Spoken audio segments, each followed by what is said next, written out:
কেন্দ্রে বিজেপির নেতৃত্বাধীন সরকারের 12 বছর পূর্তি উপলক্ষে এবং প্রধানমন্ত্রী নরেন্দ্র মোদীর দীর্ঘায়ু ও সুস্থতা কামনায় মালদার মানিকচকে পূজার্চনা ও মহাযজ্ঞের আয়োজন করল বিজেপি। বুধবার মানিকচক বিধানসভার বিজেপি বিধায়ক গৌরচন্দ্র মণ্ডলের উদ্যোগে মথুরাপুর রক্ষাকালী মন্দিরে এই অনুষ্ঠানের আয়োজন করা হয়। অনুষ্ঠানে উপস্থিত ছিলেন এলাকার বিভিন্ন স্তরের বিজেপি জনপ্রতিনিধি, দলীয় নেতাকর্মী এবং সমর্থকেরা। প্রথমে রক্ষাকালী মন্দিরে বিধায়ক ও বিজেপি নেতৃত্ব ভক্তিভরে পূজার্চনায় অংশ নেয়।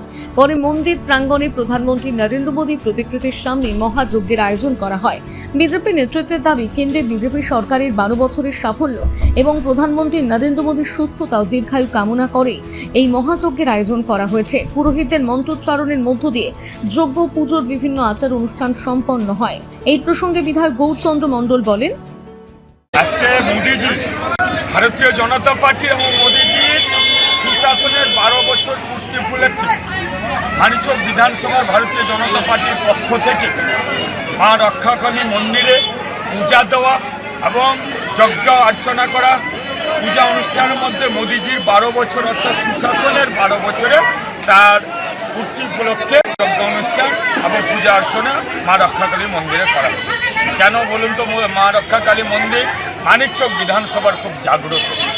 মানিকচক বিধানসভার ভারতীয় জনতা পার্টির সমস্ত কার্যকর্তা সহ আপামর জনগণের কাছে মোদীজির যে এই সুশাসন 12 বছর যে পূর্তি তার জানানো, তাদেরকে বলে দেওয়া এবং সবচেয়ে বড় কথা মোদীজির দীর্ঘায়ু সুস্বাস্থ্য কামনা করেও আমরা সমস্ত কার্যকর্তা, আমি সহ এখানকার বিধায়ক সহ তার প্রার্থনা করলাম মা রক্ষাকালীর কাছে।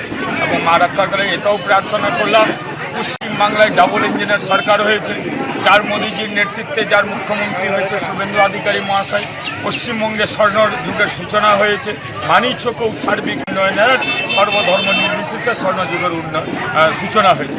আপনারা জানেন মোদীজির এই 12 বছর কালে মোদীজির সুশাসন, উন্নয়ন, জনকল্যাণ এবং আত্মনির্ভরের এক নতুন দিগন্ত উন্নয়নের উন্মোচনের এই 12 বছরে তার ঠিক সিদ্ধান্ত আলোচনা করার নির্দেশনার জন্য আজকে 12 বছরের সুশাসনের মোদীজি তার পালন করা। মালদা থেকে পরিতোষ সরকারের প্রতিবেদন, নিউজ টুডে।